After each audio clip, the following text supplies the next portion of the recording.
वाली बहू। शादी के पहले से ही विभा को कपड़े धोने का बड़ा शौक था। कभी नल के नीचे तो कभी तालाब के पास। अरे मेरी नीली वाली लुंगी नहीं दिख रही है। विभा की अम्मा, कहाँ रखी है लुंगी? अरे वो तो विभा ने परसों ही धोकर रखी थी आपकी अलमारी में, देखो वहीं होगी। वो ना मैंने आज धो दी, मुझे लगा कि गंदी हो गई होगी। अरे कैसे गंदी हो गई थी? उसे तो मैंने पहना भी नहीं। हे भगवान, इस लड़की के कपड़े धोने की आदत से परेशान हो गया हूँ मैं। जितना तो घर में राशन नहीं आता, उससे कहीं ज्यादा डिटर्जेंट पाउडर का खर्चा है। इसकी शादी करवा दो, शादी जाए अपने घर में ही करे काम, फिर चाहे घर के कपड़े धोने हो या पूरे गांव के। हाँ ठीक बोल रही हूँ, देखता हूँ मैं कोई लड़का। वो दिन भी आ जाता है जब विभा को देखने लड़के वाले आ जाते हैं। लड़की मुझे अच्छी लगी। होने वाली सास कहती है, बेटी अगर कुछ पूछना है तो पूछ लो। वैसे तो हमारी लड़की बहुत ही शर्मीली है, जो बोल दो वो मान लेती है, इसे क्या पूछना होगा।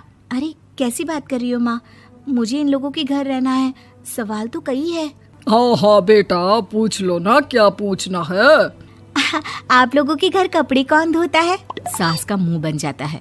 देखो, अगर तुम ये कहना चाहती हो कि तुम्हें कपड़े धोने नहीं आते तो सुन लो, कपड़े मैं ही धोती हूँ, लेकिन तुम्हारे आ जाने के बाद मैं रुमाल तक नहीं धोऊंगी। अरे चुप रहना भाग्यवान, बहू बेचारी घर आई नहीं, उसे डराना शुरू कर दिया। वो क्या है ना बिटिया, अभी तक तो ये कल्लू की माँ ही धोती थी, लेकिन अब तुम्हारे पापा तो दहेज में वॉशिंग मशीन देंगे ही। तभी विभा की माँ बोल पड़ती है, सवाल भी पूछा तो क्या। वैसे भाई साहब, मशीन की तो फिर भी कपड़े धोने की कैपेसिटी होती है। मतलब जो बिटिया दे रहे हैं ना विभा, इसे कपड़े धोने का बहुत शौक है। ये आप लोगों के क्या, आस पड़ोस गांव मोहल्ले सबके कपड़े धो दे और उफ तक ना करे। बाहर देखा नहीं आपने कितने कपड़े सूख रहे हैं? सब हमारी बिटिया ने ही तो धोए हैं। बस भी करो ना माँ, शर्म आ रही इतनी तारीफ सुनकर। और तो और एक दाग निकाल कर दिखाओ तो मान जाओ। हाँ अच्छा, माफ करना बेटा, मैंने गलत समझा। हमें तो रिश्ता बहुत पसंद है। और ऐसे जुड़ जाता है रिश्ता कपड़े धोने का शौक रखने वाली विभा का। उसकी शादी हो जाती है कोयला फैक्ट्री में काम करने वाले कल्लू के साथ। शादी के बाद अचानक विभा चिल्लाती हुई सास के पास आती है। सासू माँ, अरे सासू माँ कहाँ है आप? ये तो धोखा है, धोखा दिया आप लोगों ने मुझे। इसे ससुर के चक्कर के बारे में पता चल गया। अरे तो उसमें तुझे क्यों धोखा मिला है? अरे नल में पानी नहीं आता, कपड़े कैसे कब धुलेंगे? अच्छा, तू पानी नहीं आ रहा उसकी बात कर रही है। तो आपने क्या सोचा? कुछ नहीं। अच्छा, तेरी माँ ने कहा था कि कपड़े धोने का शौक है तुझे, याद आया मुझे। शौक बोलकर कपड़े धोने वाले मेरे जुनून को कम ना आके सासू माँ, कपड़ा धोना मेरा गुरूर है। तभी पति भी वहाँ आ जाता है। अभी मैंने इसे सनी देओल की फिल्म दिखाई है, उसी के डायलॉग मार रही है माँ। अच्छा सुन, साफ साफ बता रही हूँ, पानी सुबह 4 से 6 और शाम को 10 से 12 आता है, समझी? विभा टाइमिंग सुनकर हैरान हो जाती है। ये क्या भूतों का मोहल्ला है? सुबह 4 बजे उठकर कौन कपड़े धोता है? 4 बजे टंकी में पानी जाता है, फिर सारा दिन धोना ना, किसने मना किया? अरे कैसी बात कर रही हैं? 200 लीटर की टंकी में कितने कपड़े धो लूंगी मैं, सुबह ही उठ जाऊंगी मैं। अब क्या था, विभा सुबह 4 से लेकर रात के 12 बजे तक कपड़े ही धोती रहती। एक रोज सास पड़ोस से निकलकर कहीं जा रही होती है कि साथ वाली कहती है, हाँ कल्लू की माँ, जरा ये बताओ कि 2 साड़ी है, 2 ब्लाउज और 1 पेटीकोट और 1 नाड़े वाला लंबा कच्छा। हाँ तो? अरे तो क्या, कितना लोगी धुलाई ये बताओ। धोबन दिख रहे हैं हम क्या? हमारे पति सरकारी नौकरी से अभी रिटायर हुए हैं और बेटा सुपरवाइजर है कोयला फैक्ट्री में। धोबन समझ रखा है हमें।